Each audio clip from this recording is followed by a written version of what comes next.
And old-fashioned pitchers do. How are you guys able to kind of hang in there to give your team a chance to rally late? Both guys were good.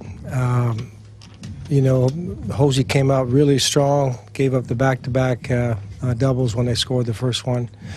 You know, the big inning for him was after the hit batsman on Moustakis, and then Perez first pitch ambush and a double there.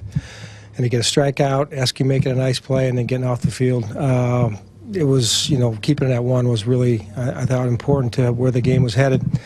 And, you know, Duffy, I mean, he came out, you know, throwing as hard as I've seen him throw for a couple of years early, and then he got to pitching. You know, I mean, thankfully we made him work. We stranded guys, yes, but, you know, the pitch count got up there where, you know, after 6 pretty good innings, you know, we got him out of the game, which was good for us. What does it say about Jose that he's able to elevate what he needs to do and get into spots like that and then work his way out of there? Yeah, it's not always going to be that way, but I think he's got the confidence. He can make pitches to try to minimize at the very least, and, you know, it's not too often when you get to a 0 after second and third, nobody out.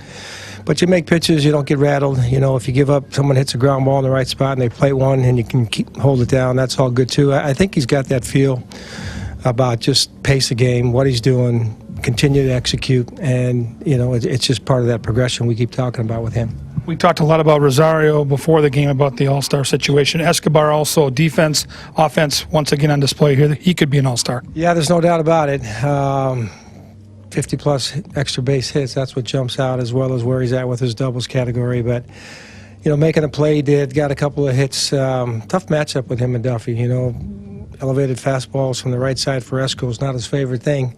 But he battled and got a couple hits. You know, Joe had a really nice night, too. And, you know, you just had to really grind to score runs. You know, Rosario's at bat off a hill when he put the ball in play, and we got a good jump from Cave at third. And then we added on there, too, with Joe's big hit there in the 8th to give us a little bit of room to work with there in the 9th.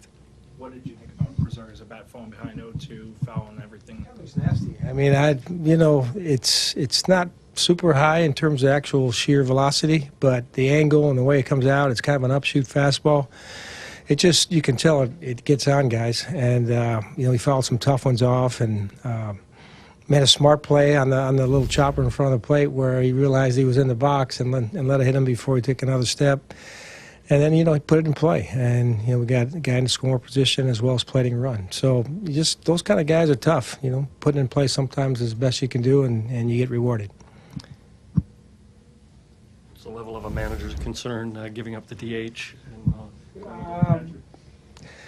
I thought we had to run for Bobby if he got to second, and you know, we're looking at where we're at in terms of where Grossman was going to come up, and if he didn't, I was going to put Astudillo in there and roll with it. And you know, thankfully we got through Robbie's spot, which made it a little easier as far as maneuvering in case the guy got tied and we had to go extra innings.